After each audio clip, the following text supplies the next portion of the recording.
You may have heard Eric Cantor was overconfident about winning yesterday, but how overconfident?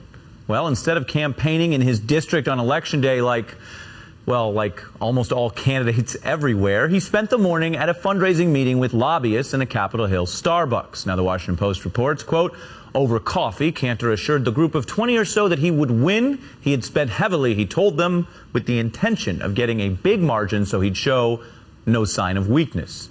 Cantor's confidence was not only a bad instinct, to be fair, it was also a product of bad data. His campaign employed a pollster that had him up by 34 points shortly before the election, 34 points. Now, for plotting campaign strategy, you're better off with no numbers, literally none, than those kind of bad numbers. And this isn't the first time some of the top candidates in the GOP have had an innumeracy problem.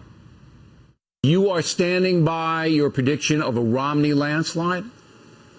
Absolutely. Romney will win this election by 5 to 10 points in the popular vote and will carry more than 300 electoral votes. All right. What they're saying is that if substantially more Republicans turn out to vote in Ohio on Election Day, which is what they traditionally do, they're going to win Ohio and you're going to lose. Well, I'll tell you what, Chris, we'll know in 2 days who is bluffing and who is not bluffing. They can spin it in any way they want. What I'm looking at is cold, hard data. Cold, hard data. And here's why this matters more now. Before this election that happened yesterday, many Republicans based their strategy on an incorrect reading of the numbers. Now, after this upset election, it's not automatic that they will be any better at reading the numbers they didn't see coming. Meanwhile, some of President Obama's data gurus say there is peril for Republicans in some of the Virginia results, whether they can see it or not. And joining me now for an exclusive interview tonight is the 2008 Obama campaign national targeting director, Ken Strasma, and co-chair of the Obama re-elect campaign, former governor of Ohio, Ted Strickland. Good evening, gentlemen. Evening. Good evening. Ken, let me start with that point. Why did Republicans misread this, and many other experts as well? And more importantly, with your experience here on the Obama campaign, what numbers do you think reflect positive signs for the Democrats in the midterms? Well, the odd thing is the Republican polling, both the polling in Virginia and also the polling showing Romney going to win in 2012, were correct reflections of what they thought the electorate was going to be. They were just grossly wrong about who was going to turn out.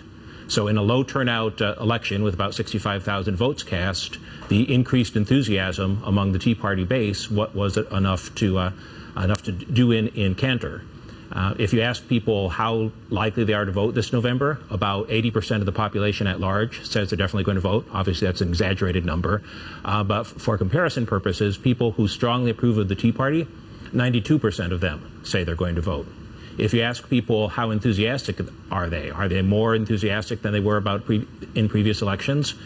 You'll see about 54% of the electorate at large say they're more enthusiastic compared to 77% of Tea Party supporters. So that enthusiasm gap in a low turnout primary can really help. Now, that's not enough to win in a general election where swing voters are turned off by Tea Party extremism. There's about 11% of the swing voters say that they're more likely to vote for a candidate who aligns closely with the Tea Party. That's compared to 54%. An actual majority say they're less likely to vote for a candidate who aligns themselves with the Tea Party. Right. So, and Governor Strickland, when you think about that as the numerical bottom line of some of the costs of the Tea Party, and that's before they get into this period they're in now where it looks like they really are taking over, which for folks who are already predisposed to dislike them, that may be even scarier. Well, the Republican Party has created its own monster, and now they're suffering the consequences. They are reaping what they have sown. They have encouraged this extreme ideology over a period of years. They've caved in to the demands of the most conservative, radical people within their element, in their ranks. Mm-hmm. And now they're fearful of that force because it is overtaking them. And if it can overtake Eric Cantor, it can overtake any Republican. If I was a Republican moderate conservative, if there is such a thing these days, I would be a little apprehensive about what may happen come November. Ken, you also said that some of your firm's numbers that you have right now that you've been surveying show that not as many people actually want to make the midterms an anti-President Obama priority as we would have seen in some of these primaries. That's correct. The majority of voters say that midterm elections are about the candidates running in their specific districts.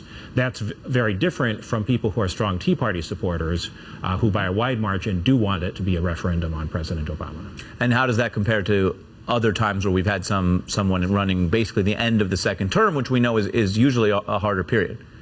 Well, I think that the best parallel is with President Clinton. In the midterm of his second term, people tried to make it a referendum on President Clinton and Monica Lewinsky, and that backfired disastrously for the right wing of the Republican Party. And Governor Strickland, as someone who's been involved in the Obama campaign and also is out just campaigning for yourself, when you look at this kind of data and this problem on the right, which I think is sometimes reinforced by some of their media, we just played some clips of that. Sure. That is against the interest of those candidates, right? I mean, it would have behooved Eric Cantor to know that he might have wanted to make a campaign stop for the campaign he was about to lose, as opposed to what is now futile fundraising at D.C. Starbucks. Sure. Well, the leadership of the party, I think, has caved in to the extreme elements. And as I said before, those elements are now dissatisfied with him. The Tea Party and the leadership of the Republican Party have bad-mouthed government for so long. Everybody associated with government is bad, and some people are concluding that includes them. And so if you beat up on government, if you say everything the government does is wrong and negative and government is corrupt and so on, eventually some of that mud gets splattered upon yourself. And I think that's what happened to Eric Cantor. He's been a soldier for the Tea Party crowd, not realizing that it was going to come back and bite him. And so I think that there's a real danger if the Republican Party doesn't get a hold of this and doesn't bring this internal conflict to some kind of resolution. I think the Republican Party will end up a regional party at best, will never win another national election until they deal with this toxic element within it that turns off the majority of the American people, but has this incredibly loyal, intense following that gets involved in these primaries. Yeah, and let me go just, Ken, is there a data answer to this debate that's going on in Washington of whether this was about immigration incumbency or something else? Well, I have to admit, immigration wasn't one of the questions we were asking. So what does that tell us? To the extent that it was an issue, it was very much under the radar. Right. My gut on this is that it resonated because it fit with all the other doubts that people had about Cantor. People, in political campaigns like to use the phrase a Dukakis in the tank moment.